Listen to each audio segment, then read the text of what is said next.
Placa de parada obrigatória. Por que muita gente não para? Será que o condutor tem culpa sozinho nesse cartório? Eu sou o instrutor Fabrício Medeiros e hoje eu vou te mostrar que nem sempre. Para começar, vamos assistir uma entrevista que o Juliel Modesto de Araújo, que é psicólogo especialista em trânsito, deu ao Portal do Trânsito, junto ao nosso amigo Celso Mariano, em julho de 2017. Um assunto que ontem aqui, é uma pena que a gente não registrou tudo, né?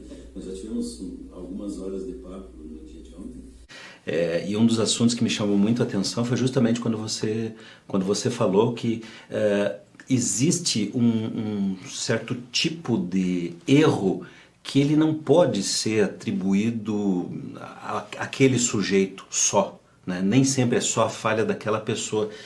Tem, às vezes, um contexto que leva a uma cultura de se comportar errado, ou quando você analisa por que as pessoas fazem determinada atitude, que são recorrentes, e que são comuns, e que são problema, e tem outros fatores que até extrapolam essa coisa do universo individual. Como é que é isso? São fatores, a gente chama de fatores que condicionam o comportamento.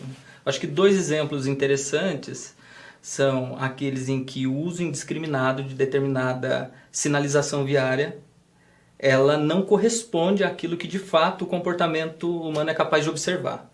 Então, no uso da placa de parada obrigatória, né, quando você percebe que naquele local você consegue, com um golpe de vista, analisar, né, ter uma percepção de risco ou de segurança e tomar uma atitude que não seja aquela que a legislação determina, que a sinalização determina, aquela sinalização está inadequada. Não deveria ser uma placa R1 ali, que é de parada obrigatória. Poderia ser a R2, dê a preferência. Dê a preferência. E esse comportamento vai se generalizar, né? Se ele passa sempre por trajetos em que a sinalização é inadequada e ele começa a condicionar o comportamento por conta dessa leitura que ele faz, num local onde ele não conhece o trajeto, mas ele conhece a sinalização e ele já tem um comportamento condicionado, ele vai se expor a uma situação de risco. Ele tende a repetir aquele comportamento, mas daí num local onde o nível de segurança talvez não seja o mesmo, né? Exato. Então, veja, eu queria chamar a atenção de quem está nos acompanhando aí, a importância desse tipo de análise, desse tipo de leitura, porque nós costumamos ser muito rasos, né? Em tudo que diz respeito ao trânsito. Bom, no Brasil a gente tem vício disso aí meio que para tudo, né? Todos são técnicos de futebol, todos são especialistas em trânsito e por aí vai, né? Todos entendem economia. E é uma abordagem um pouco mais profunda, uma análise mais profunda é capaz de revelar isso. Então imagine quantas situações você já deve ter se deparado, né? Mas por que tem uma placa pare aqui? Se o campo de visão é tão amplo, muito provavelmente em 99% das situações bastaria uma placa de dê a preferência. Mas por colocarem lá sempre a placa R1, e aí tem uma decisão, né, de uma equipe técnica que talvez não esteja tendo essa leitura ou não está preparado. Quando acontece, como a gente pode ver no vídeo, dá esses problemas aí, né? O condutor, onde deveria realmente respeitar, ele não respeita porque perde-se a credibilidade naquela sinalização.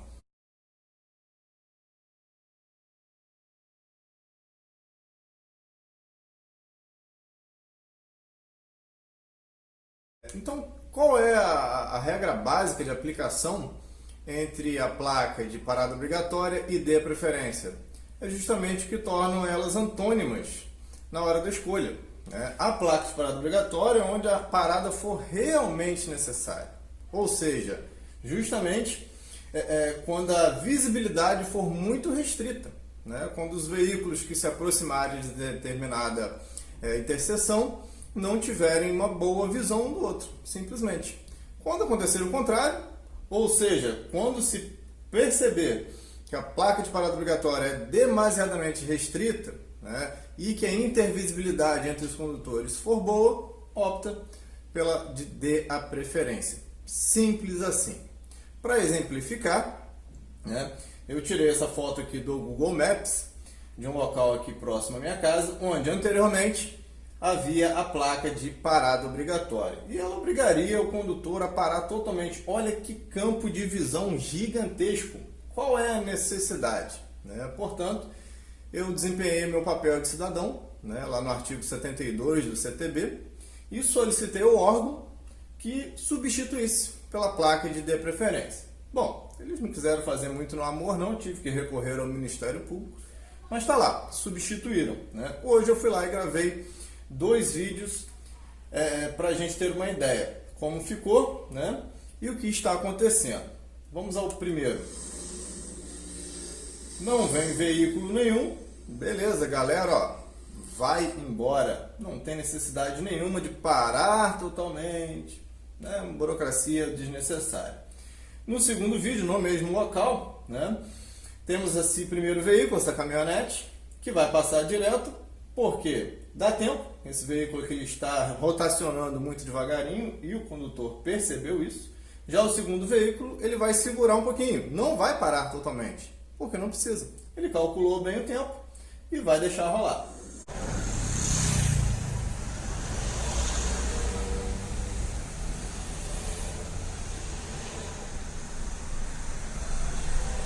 Bom, então a gente pôde perceber que realmente não há necessidade. Nesse segundo local, como exemplo, essa imagem também do Google Maps, onde anteriormente a gente constata que havia a placa de parada obrigatória, né?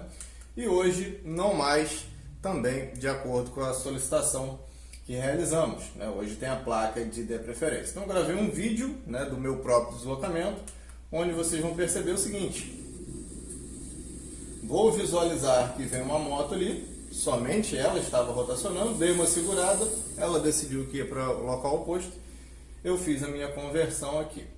Então realmente não teve necessidade de eu parar totalmente, né? Segurei, vi o que o veículo ia fazer e fiz a minha manobra então em seguida. Isso prova que a placa de parada obrigatória ali seria demasiadamente restritiva, né? E ia me trazer uma obrigação desnecessária. Simples assim. Agora, não bastasse esse problema, né? As placas de parada obrigatória de preferência estão dentro do grupo de regulamentação de preferência de passagem, né? A de parada obrigatória termina que tem que parar, logicamente, e a de dê a preferência, que o veículo tem que dar a preferência, e se não vier outro veículo ali, realmente não precisa parar. Agora, olha que caso bizarro, né? Quando a gente lê lá o motivo da aplicação, tanto da placa de parada obrigatória quanto de dê preferência, em ambas a gente encontra o seguinte: quando for necessário reforçar as regras do artigo 29, inciso 3, ou quando for necessário alterar essas regras. E olha que esquisito temos aqui. Aqui é a mesma interseção, né? Nessa rotatória aqui é essa aqui. E olha só que curioso, tanto quem se aproxima na rotatória, quanto quem chega por esta rua, tem que parar. Essa rua que não vem veículo, ela é sentido único, né? Essa aqui, que é essa aqui, é também sentido único, né? Em volta do canteiro ali. Ou seja, se ambos têm que parar, de quem é a preferência? Ou seja, causa uma confusão desnecessária e perigosa, né? O condutor que vem de fora, estou na rotatória, vou embora. Ah, não, aqui eu vou embora porque, sei lá, tem a placa de parada obrigatória. Cria confusão, né? Então, já fiz solicitação, mas isso aqui, por enquanto, está lá da mesma forma. Creio que vou ter que esticar um pouquinho o assunto também para instâncias superiores, né? Então tá aí, a placa de parada obrigatória tem que ser muito bem utilizada, né? Muito bem definida a sua utilização, para que não cause esse tipo de transtornos e riscos, né? Ao invés de reduzir os riscos, acaba aumentando eles, né? Então, alguns agradecimentos ao Celso Mariano e ao Juliel, né, que me permitiram a veiculação de parte da entrevista, né? E também a Intrânsito Camisetas. Muito obrigado. Até a próxima, não esqueça de curtir, compartilhar com seus amigos e se inscrever no canal. Forte abraço!